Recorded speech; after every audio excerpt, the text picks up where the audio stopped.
భారతదేశ చరిత్రలో అనేక రహస్యాలను దాచుకున్న ఒక మహత్తరమైన స్థలం. విజయనగర రాజుల రెండో రాజధానిగా నిలిచిన ఈ స్థలం పెనుగొండ. ఇక్కడే మహామంత్రి తిమ్మర్సును తన చివరి రోజులు గడిపాడు. ఇక్కడే శ్రీకృష్ణదేవరాయల కుమారునికి విషం పెట్టారు. ఇదే మహాఘనమైన రాజ్యానికి చివరి అడ్డ. టైం మిషన్ లోకి ఎక్కినట్టుగా మనం వెనక్కి వెళ్లి ప్రాంత రహస్యాలను అన్వేషిద్దాం. పెనుగొండలోని చారిత్రక కోటలు, దేవాలయాలు మరియు ఆదిమ రాజుల ఆధిపత్యం గురించి ఈ వ్లాగ్ లో తెలుసుకుందాం. Welcome back to polar travel vlogs journey. ఈ రోజు మీకు పెనుగొండ చరిత్రను తెలియజేయడానికి వచ్చాను. ఈ పయనం మరుపురాని అనుభవంగా మారబోతుంది. ఈ వీడియో చాలా ఆసక్తికరమైన చరిత్ర కలిగి ఉంది.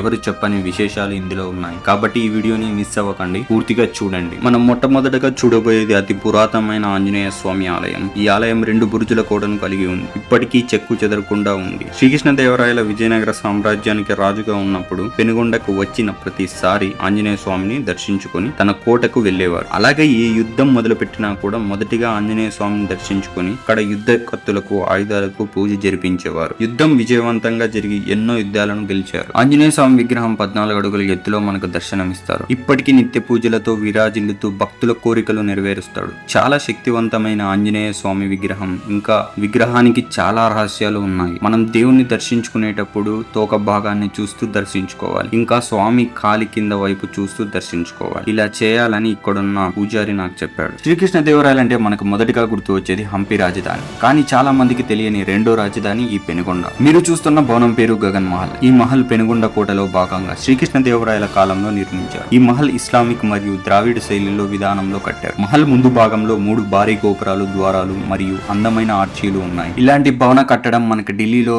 లోడీ భవనాన్ని పోలి ఉంటుంది. ఇక్కడ మనకు రాజుగారు గది, రాణిగారు గది, అలాగే మహామంత్రి తిమ్మర్సు గదులు ఉన్నాయి. వేసవికాల విడిదిగా శ్రీకృష్ణదేవరాయలు ఈ మహల్ కి వచ్చేవారు. ఈ మహల్లో సొరంగ మార్గం కూడా ఉంది కొండపైన కోటకి వెళ్ళడానికి. కానీ ఇప్పుడు అది మూసివేశారు. ఎంతో ప్రమాదకరమైన ఆ సొరంగ మార్గంలో వెళ్ళడానికి గాలి కూడా ఆడదు. ఈ మహల్ ఓపెన్ ప్యాలెస్ గా ఉంది. చుట్టూ చల్లగా గాలి రావడానికి అప్పటి కాలంలో ఇలా కట్టారు, ఎటువంటి తలుపులు లేకుండా. ఈ మహల్ నిజంగా ఒక అద్భుతమనే చెప్పాలి. ఈ మహల్లో చాలా విషాదకరమైన చోటు చేసుకుంది. శ్రీకృష్ణదేవరాయల కుమారుణ్ణి 8 ఏళ్లకే రాజును చేశాడు శ్రీకృష్ణదేవరాయలు. 2-3 రోజులు రాజు అయిన తర్వాత అతని కుమారునికి విషం పెట్టారు ఈ గగన్ మహల్ లోనే. కొంతమంది చేసిన రాజకీయ కుట్ర భాగంగా ఈ నిందను మహామంత్రి తిమ్మర్సుపై మోపుతారు. శ్రీకృష్ణదేవరాయలు ఎంతో ఆప్యాయంగా అప్పాజీ అని పిలిచేవారు మహామంత్రి తిమ్మర్సుని. శ్రీకృష్ణదేవరాయలు రాజు అవ్వడానికి గల ముఖ్య కారణం మన తెలుగువాడు మహామంత్రి తిమ్మర్సు. శ్రీకృష్ణదేవరాయలు చిన్నతనం నుండి ఎంతో ప్రేమగా, నమ్మకంతో, విశ్వాసంతో పనిచేశారు. తిమ్మర్సు అలాగే విజయనగర సామ్రాజ్యానికి జరిగిన అనేక యుద్ధాల్లో తిమ్మర్సు కీలక పాత్ర పోషించారు. అటువంటి మహామంత్రి తిమ్మర్సును శ్రీకృష్ణదేవరాయల కుమారునికి విషం పెట్టి చంపాడు అని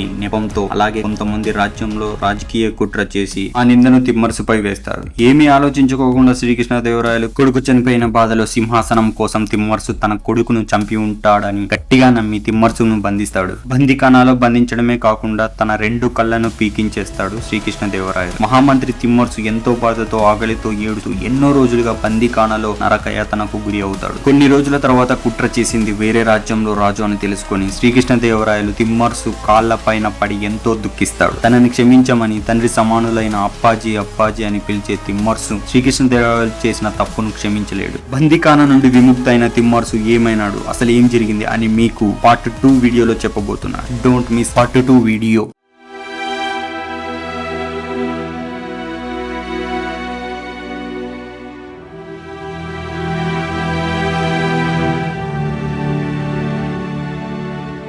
ఇక్కడ మనం నీటి తొట్టెను చూడొచ్చు. ఈ నీటి తొట్టె అప్పటి కాలంలో శ్రీకృష్ణదేవరాయలకు, వారి కుటుంబానికి ఈ నీటి తొట్టెను కట్టారు. ఈ నీటి తొట్టె లోపల మొత్తం రాగితో చేయబడింది.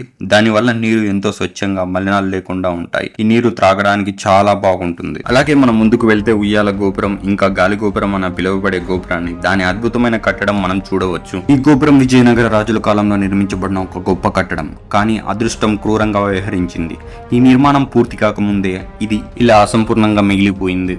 ఇది పూర్తయితే అద్భుతమైన గోపురంగా మారేది. కానీ ఎందుకో తెలియదు, వాస్తు బాగలేదని పండితులు చెప్పటం వల్ల అర్ధాంతరంగా ఆగిపోయింది. కొందరు చరిత్రకారులు అంటారు విజయనగర సామ్రాజ్యం క్షీణించటమే దీని ప్రధాన కారణమని. ఇక్కడ శిల్పకళ చూసే ప్రతి ఒక్కరూ అబ్బురపడిపోతారు. ప్రతి శిల్పం, ప్రతి ఆకృతి ఒక మహానగర వైభవాన్ని చెప్పే ప్రయత్నమే. పూర్తి కాలేదని ఈ గోపురాన్ని మర్చిపోలేము. గాలి అన్ని వైపులా ప్రవహిస్తుందని దీనికి గాలి గోపురం అని పేరు పెట్టారు. ఇది పెనుగొండ చరిత్రలో అద్భుతమైన ఆణిముత్యం. గాలి గోపురం అనేది ఒక నిర్మాణం కాదు, ఇది ఒక యుగానికి గుర్తుగా నిలిచిపోయిన చరిత్ర. మన విజయనగర రాజుల శిల్పకళ మన నెత్తుటి చెమటల గౌరవాన్ని కాపాడే ఓ సాక్షి.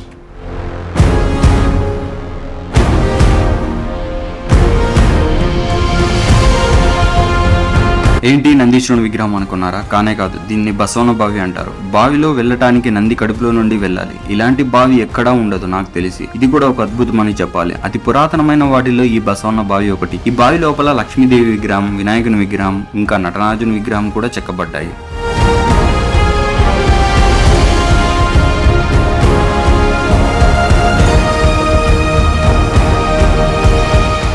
మనం ఇప్పుడు చూస్తున్నది నాట్య మండపం. ఇది కేవలం నాట్య మండపం కాదు, విజయనగర సామ్రాజ్య కళ రూపాలకు నిలయంగా నిలిచిన నాట్య మండపం. శ్రీకృష్ణ దేవరాయల కాలంలో కళలు, నాట్య సంగీతం అత్యంత ప్రాముఖ్యత పొందాయి. దేవాలయాల్లో, ఆనకట్టల్లో అలాంటి మండపాలు భక్తి, కళా నైపుణ్యాలను వ్యక్తీకరించడానికి నిర్మించేవారు. ఈ మండపం ద్రావిడ శిల్ప శైలిలో నిర్మించబడింది. ఇక్కడ ప్రతి స్తంభం ఒక కథ చెబుతుంది. నృత్యం, సంగీతం, దేవతల రూపాలు, గంధర్వులు ఇవన్నీ శిల్పాల్లో పదిలంగా కనిపిస్తాయి. మండపంలోని రాతి స్తంభాలపై నర్తకుల శిల్పాలు చెక్కబడ్డాయి. గాత్రాలు, వాద్యాయ యంత్ర కళ, నాట్య నైపుణ్యం ప్రతిబింబించే కట్టడం ఇది. విజయనగర రాజుల కాలంలో భరతనాట్యం, కూచిపూడి, ఇతర నృత్య రూపాలు ఇక్కడ ప్రదర్శించేవారు. సంగీతకారులు, నర్తకులు రాజరిక ప్రోత్సాహంలో కళను వికసింపజేసేవారు. నృత్యం అంటే కేవలం వినోదం కాదు, అది భక్తి భావన. దేవతల సేవల కోసం నాట్యం సమర్పించే స్థలం ఇది. నాట్యం ఒక యుగానికి మలిచే కళ. నాట్య మండపం ఆ కళను మెరుగుపరిచే ఓ మహా నిర్మాణం.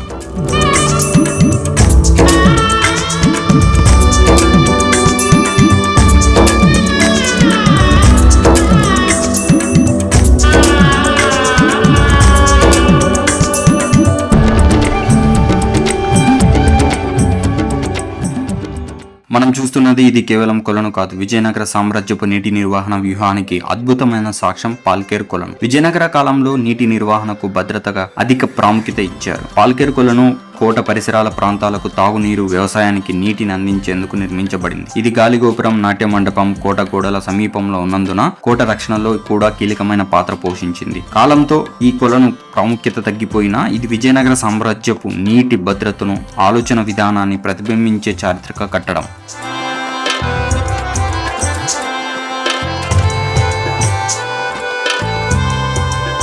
మీరు ఇప్పుడు చూస్తున్న ఆలయం ఆయా ముక్తేశ్వర స్వామి దేవాలయం. ఈ ఆలయం క్రీస్తు శకం 1406లో నిర్మించారు. అనంతప్ప ఇంకా నాగప్ప అనే ఆమత్యుల దేవరాలయ పాలన కాలం నందు రంగమఠమును నిర్మించారని వ్రాత వలన తెలుస్తుంది. కానీ ఇక్కడ ఇంకొక కథ కూడా ప్రాచుర్యంలో ఉంది. పెనుకొండ కోట నిర్మించేటప్పుడు ఇక్కడ ఉన్న కట్టడాలు ప్రతిరోజు శిథిలమవుతూ ఉండేది అని, దానికి కారణం ఇక్కడ ఉన్న భూగర్భంలో శివలింగము ఉందని తెలుసుకుని ఆ శివలింగము బయటకు తీసి ప్రతిష్ఠించారు. ఆ తర్వాత కోట స్థిరపడిందని, పైగా ఇది ఆయా మూలంలో ఉండటం చేత దోష పరిహార్థం ఈ శివ ప్రతిష్ఠ జరిగిందని ఆయా ముక్తేశ్వర స్వామి నామం ప్రసిద్ధి చేసి ఆరాధించడం జరిగింది. నిజం చెప్పాలంటే ఈ ఆలయంలో ఒక అద్భుతం జరుగుతుంది. ఈ ఆలయంలో సూర్యకిరణాలు స్వామికి డైరెక్ట్ గా శివలింగం పైన పడతాయి. ఇది చాలా అద్భుతం. ఇంకా ఈ ఆలయం మూసి ఉండటం వల్ల నేను ఆయా ముక్తేశ్వర స్వామిని చూపించలేకపోతున్నాను.